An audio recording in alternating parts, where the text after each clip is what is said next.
Doctor صاحب، سب سے پہلے تو میں آپ سے یہ جاننا چاہوں گی کہ ہم تاریخ کے بڑے اہم موڑ پہ کھڑے ہیں. پاکستان کے جو حالات ہیں، تضادات جو ہیں وہ بڑھتے جا رہے ہیں دو گروپس کے درمیان.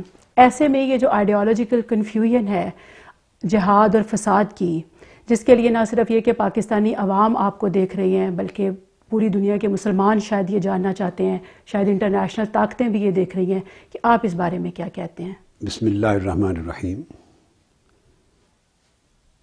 جہاد کے جس کنسیپٹ کی آپ نے بات کی ہے، یہ میں اپریشیٹ کرتا ہوں آپ کا یہ نقطہ نظر کہ آئیڈیالوجیکل کنفیوژن کی وجہ سے بہت زیادہ ڈویژنز ہوتی ہیں، اور قوم میں جب فکری اعتبار سے تفرقہ اور انتشار پیدا ہو جائے تو اس کے اثرات مجموعی طور پہ سماجی اور سیاسی اور قومی زندگی پر قائم ہوتے ہیں. لہٰذا کنسیپٹس میں کلیئرٹیز کا ہونا بڑا ضروری ہے.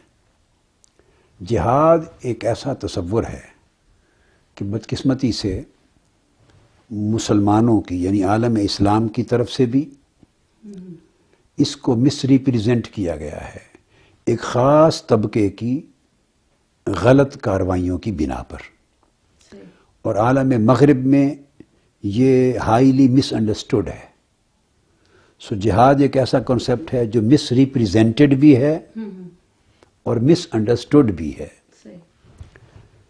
تو اس امر کی اشد ضرورت ہے کہ اس کنسیپٹ کو قرآن اور حدیث کی روشنی میں صحیح طور پہ سمجھا جائے، بجائے اس کے کہ خود ساختہ تصورات ان کی بنیاد پر اپنے عمل کو کوئی جہاد قرار دے دے، دوسرا فساد کہے، اور جہاد اور فساد کو آپس میں اس طرح مکس کر دیں کہ کسی کو خبر ہی نہ رہے، دین کی ایک بہت بڑی اہم تصور کو خراب کر دیں. جہاد عربی زبان کا لفظ ہے، اور اس کا مادہ کہتے ہیں روٹ ورڈ، اوریجن جس سے وہ لفظ نکلا ہوتا ہے وہ جیم ہے دال جاہدہ، جس کو جہد بھی کہتے ہیں جہد بھی کہتے ہیں. ہم اردو زبان میں جد و جہد کا لفظ یوز کرتے ہیں.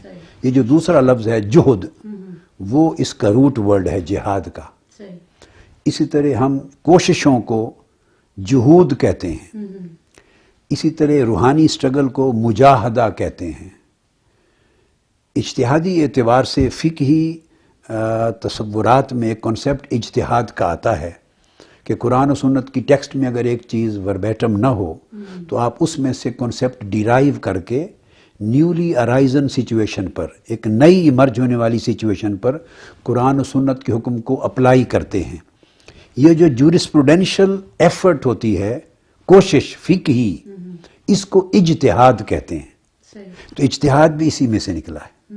تو لغت کی تمام کتابوں میں اور شرعی تمام بکس میں جہاد اپنی اصل کے اعتبار سے اس کا معنی ہے ایکسٹریم سٹرگل کرنا، کسی بھی اچھے کام کے لیے بہت محنت کرنا. جتنی ایبیلٹی کیپیسٹی آپ کے پاس ہے وہ ساری کی ساری لگا کے کسی اچھے گول کو اچیو کرنے کے لیے جب آپ سٹرگل کرتے ہیں تو اس سٹرگل کو جہاد کہتے ہیں. یہ تو اس کا ہے لغوی معنی. اب شرعی اعتبار سے قرآن مجید میں سے اس کو سمجھنے کی بڑی سخت ضرورت ہے.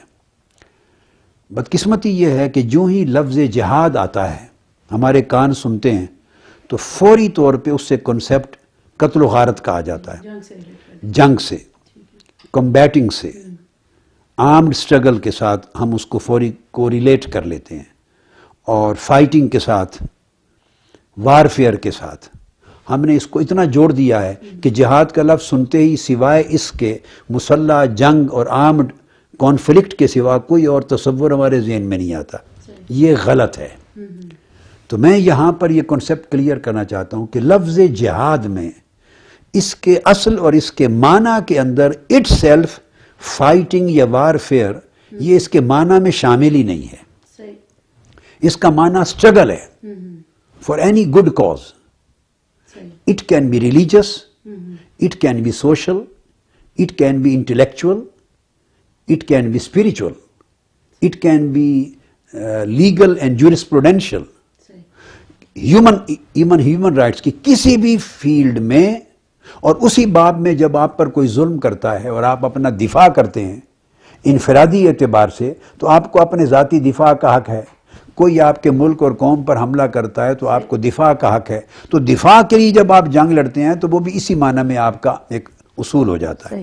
مگر میں آپ کر لیں, میں چاہوں گا کہ پھر قرآن مجید کو میں ریفر کروں. جی میں یہ سمجھنا چاہ رہی ہوں جو آپ نے ابھی بات کی کہ آپ نے کہا کہ کوئی بھی اچھی کاز کچھ بھی ہو سکتی ہے, تو یہیں پہ تو کنفیوژن ہوتی ہے کہ کچھ لوگ اپنی کاز کو ٹھیک سمجھتے ہیں, کچھ لوگ دوسروں کی کاز کو ٹھیک سمجھتے ہیں, تو اس میں پھر کہاں سے اجتہاد وغیرہ کا کیا؟ ٹھیک ہے, یہاں اس کنسیپٹ کو میں تھوڑا قرآن مجید کے ساتھ کو ریلیٹ کر لوں تو پھر میں آپ کے سوال کو ساتھ انٹرٹین کر لیتا ہوں. قرآن مجید میں جہاد کا لفظ اپنے کسی بھی صیغے کے ساتھ, خواہ لفظ جہاد آئے, خواہ جاہدو آئے, خواہ جاہدو آئے, خواہ یجاہدون آئے, جی کسی بھی صیغے میں لفظ جہاد 35 آیتوں میں استعمال ہوا ہے. ٹوٹل 35 ورسز ہیں قرآن مجید کی جن میں جہاد کا لفظ آیا ہے ٹیکسٹ میں. اب آپ کو حیرت ہوگی یہ سن کر, اور آپ کے پروگرام کی وساطت سے جو لوگ سنیں گے وہ اس کو اپریشیٹ کریں گے اور اپنے کنسیپٹ کلیئر کریں گے کہ 35 کی 35 آیتوں میں ایک آیت بھی ایسی نہیں جس میں جہاد اور قتال, قتال فائٹنگ کو کہتے ہیں, یاد رکھ, جہاد مینز اسٹرگل, اور جب آپ کہتے ہیں نا کمبیٹنگ, آرمڈ اسٹرگل, وارفیئر, جنگ, اس کے لیے عربی میں لفظ قتال یوز ہوتا ہے جو قتل سے ہے, قواف تے الف لام قتال. فائٹنگ کے لیے اسپیسیفک ورڈ ہے قتال, اور یقاتلون جمع کے صیغے میں آتا ہے. اور جہاد یا یجاہدون, اس کے اندر میں نے کہا کہ اس کے معنی میں ان بلٹ یا انگرینڈ قتال نہیں ہے. اور 35 کی 35 آیتوں میں ایک آیت بھی قرآن مجید کی ایسی نہیں جس میں جہاد اور قتال اللہ رب العزت نے دونوں لفظوں کو اکٹھا کیا ہو. تو جو بھی کوئی ایک آیت ان دونوں چیزوں کو اکٹھا کنٹین نہیں کرتی. جو آج تک اسلام کے لیے لڑائیاں ہوئیں یا جنگیں ہوئیں وہ سب ہم انہیں قتال کہیں گے. وہ قتال ہوتا ہے. میں آپ کو اور وہ جہاد کی میں آگے چل کے بتاؤں گا آپ کے ایک سوال کے کسی جواب میں کہ قتال کی پھر آپ جب جہاد کی قسمیں اگر پوچھیں گی اس میں ایک 5ویں قسم ہے, وہ اس پر ہم آئیں گے. لہٰذا پہلی بات تو یہ ٹیکسٹ میں اللہ رب العزت نے جہاد اور قتال کو کسی ایک بھی آیت میں اکٹھا یوز نہیں کیا. اور 4 آیتیں ایسی ہیں آؤٹ آف 35 صرف کہ جن میں اس آیت کے اندر تو لفظ قتال جہاد کے ساتھ نہیں آیا, مگر قتال کا لفظ اس کے کانٹیکسٹ میں آیا ہے, اس ایک آیت میں نہیں آیا, کانٹیکسٹ میں آیا ہے. صرف 4 آیتیں ہیں آؤٹ آف 35. تو 31 آیتوں میں گویا قتال کا لفظ جہاد کے ساتھ نہ تو ٹیکسٹ میں ہے اور نہ کسی آیت کے کانٹیکسٹ میں ہے, سرے سے اس کے ساتھ ہی ذکر نہیں. 4 آیتوں میں کانٹیکسٹ آیا ہے, اور کانٹیکسٹ کو جب پڑھیں تو جو آپ کا سوال بھی آ جائے گا, جب کانٹیکسٹ کو پڑھیں تو چاروں مقامات پر وہ دفاعی جنگ کے ضمن میں آیا ہے. جب دفاع کے لیے جنگ ہوتی ہے اس ضمن میں قتال کی اجازت ہے, تو وہ اس کانٹیکسٹ میں آیا ہے. اور دفاعی جنگ ایک ایسا لافل وارفیئر ہے, جسٹ وار ہے, جو UNO اور انٹرنیشنل لا اور دنیا کی تمام اقوام جس کو درست سمجھتی ہیں کہ آپ کو ہر قوم کو اپنے دفاع کا حق ہے. تو جو آپ کا ڈیفینسو وارفیئر ہے وہ قتال کے معنی میں یوز ہوتا ہے. تو ڈاکٹر صاحب یہ جو پھر اس کو جہاد کہہ دیتے ہیں تاکہ آپ اپنا جان کی, اپنی لینڈ کی, اپنے ملک اور اپنے وطن کی حفاظت کر رہے ہیں, یا میں آگے ایکسپلین کروں گا, یا ظلم ہو رہا ہے, ٹائرنی ہو رہی ہے, کہیں اوپریشن ہے, کہیں اگریشن ہے, تو اس ظلم کا آپ دفاع کر رہے ہیں.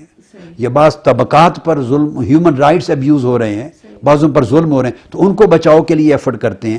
تو یہ ساری پازیٹیو کازز کے لیے جب آپ اسٹرگل جنگ لڑتے ہیں, جن کو UNO اور اقوام عالم اپنے ماڈرن لا کے تحت بھی جسٹ وارفیئر کہتی ہے, تو وہ جہاد کی 5 قسموں میں سے ایک قسم وہ بن جاتی ہے جس کو دفاعی جنگ کا نام دیتے ہیں, یا ظلم کے خلاف جنگ کا نام دیتے ہیں. اگر بالکل اسپیسیفکلی میں پوچھوں تو جو ہمارے ملک میں طالبان ہیں ان کا یہ سٹانس ہے کہ کیونکہ ان کے اوپر ظلم ہو رہا ہے, جب ان کے اوپر ڈرونز مارے جاتے ہیں تو وہ بھی اپنا دفاع کر رہے ہیں, اس کے لیے وہ ہتھیار بھی اٹھائیں تو وہ اس کو جائز کہتے ہیں. اس کے بارے میں آپ کیا کہیں گے؟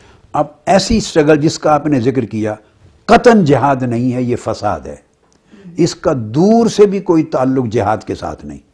اب جب آپ جہاد دفاعی جنگ کی جب آپ نے بات کی تو اس کے لیے بھی کوئی شریعت نے اور قرآن و سنت نے قواعد اور ضوابط بنائے ہیں. ایسا نہیں ہے کہ ہر آدمی اپنی مرضی سے انٹرپریٹ کر لے.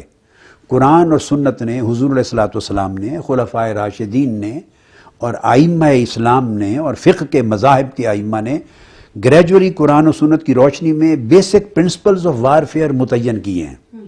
کسی شخص کو رائٹ نہیں ہے کہ وہ خود ہتھیار اٹھا کے جو چاہے کرے، فساد انگیزی کرے، اس کو جہاد کا نام دے دے. یہ نہیں.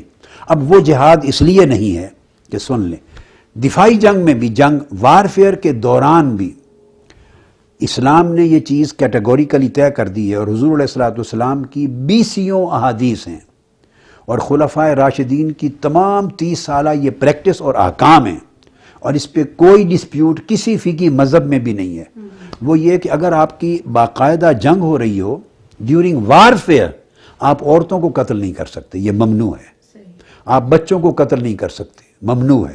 تو کوئی ایکٹ وارفیئر کے دوران بھی اگر عورتوں کو مارے گا، قتل کرے گا، بچوں کو قتل کرے گا، تو وہ ایک جہاد نہیں رہے گا، وہ فساد اور ظلم ہو جائے گا. اسی طرح چند شرائط سن لیں. ڈیورنگ وارفیئر سب سے پہلے عورتوں کا قتل ممنوع، بچوں کا قتل ممنوع. دوسرے مذاہب کے جو پریسٹ ہیں، خواہ وہ مسیحی ہیں، یہودی ہیں، ٹیمپل ہیں، ہندو ہیں، کوئی بھی ہیں، ان کے بشپس اور ان کے پریسٹ ان کو قتل نہیں کر سکتے. اس طرح تاجروں کو قتل نہیں کر سکتے جو کہ سوسائٹی کو وہ معیشت فراہم کر رہے ہیں. کسانوں اور فارمرز کا قتل ممنوع ہے. انوائز اور ڈپلومیٹس اور امبیسیڈرز کا قتل ممنوع ہے، چونکہ وہ اقوام کے درمیان ایک امن کا راستہ بحال کرتے ہیں. بیماروں کا قتل ممنوع ہے. اولڈ ایج، بوڑھے لوگوں کا قتل ممنوع ہے. بیماروں کا قتل ممنوع ہے. کوئی زخمی ہو کے بھاگ جائے تو پیچھے سے اس کو قتل نہیں کر سکتے. علی ذی القیاس، اچھا کسی کی مذہبی عبادت گاہیں، ان کو مسمار نہیں کر سکتے، فصلیں نہیں جلا سکتے، فروٹ بیئرنگ ٹریز کو نہیں جلا سکتے. یہ میں نے چند ایک آپ کو اصول دے دیے. حضور علیہ السلام جب لشکر روانہ فرماتے تو انہیں ایک چارٹر دیتے تھے کہ یہ ساری چیزیں بین ہیں. ایون ڈیورنگ وار بھی، میدان جنگ میں بھی یہ نہیں کر سکتے تھے. تو اب صرف اسی ایک ہی کرائیٹیرین پہ آپ دیکھ لیں کہ اگر آپ کے بمب سے اور آپ کی جوابی کارروائی سے بے گناہ عورتیں شہید ہو رہی ہیں، بچے شہید ہو رہے ہیں، بوڑھے شہید ہو رہے ہیں، بیمار لوگ شہید ہو رہے ہیں، مسجدوں میں نماز پڑھنے والے، وہ جو امام بارگاہوں میں جانے والے، چرچز میں جانے والے، مارکیٹس میں کاروبار کرنے والے، گھر میں سوئے ہوئے لوگ، سکولوں میں پڑھنے والے بچے شہید ہو رہے ہیں، تو کسی بھی اصول کی بنیاد پر شریعت میں یہ جہاد نہیں ہے، یہ فساد ہے. اب رہ جاتی ہے صرف ایک نقطہ، میں اس کو بھی ایڈریس کر لوں کہ وہ کہتے ہیں ہم پر حملہ ہوتا ہے ہم اس کے ریونج میں کرتے ہیں. تو اسلام کا ایک قاعدہ ہے، ریونج کریں، جو چاہیں کریں، آپ کو اجازت ہے دفاعی وار کی، مگر آپ مقاتلین اور محاربین سے کر سکتے ہیں. جو آپ پر اٹیک کر رہے ہیں اس فوج کے ساتھ لڑیں، اس فوج کے ساتھ جنگ کریں، لڑیں، وہ آپ کا کھلا میدان ہے. مگر ایک شریعت کی ٹرم ہے حربی اور غیر حربی. حربی کہتے ہیں کمبیٹنٹ کو، جو فوجی جنگ لڑ رہا ہے، آپ پر حملہ آور ہے.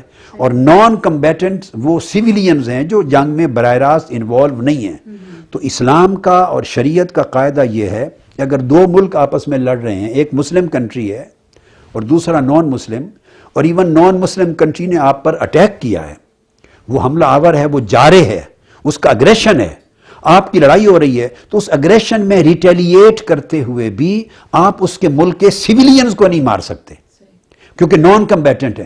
تو جب آپ دوسرے جنگجو ملک جو آپ کا کنٹری ایٹ وار ہے، اس کے سیویلینز کو منع کر دیا آقا علیہ الصلوۃ والسلام نے، پیغمبر اسلام نے اور دین اسلام نے، کہ ان کو نہیں مار سکتے. چہ جائے کہ آپ ان کے ڈرون حملوں کے اٹیک میں اٹھیں اور پکڑ کے پاکستان کی اپنی مسجدوں کو مسمار کر دیں اور اپنے 49,000 لوگوں کو مار ڈالیں اور بچوں اور عورتوں اور شہریوں کو اڑا ڈالیں، تو کسی بھی قیمت میں شہری اور سیویلین کو مارنے کی اجازت نہیں. یہاں آپ کو روکنا پڑے گا. ناظرین، وقت ہوا ایک بریک کا.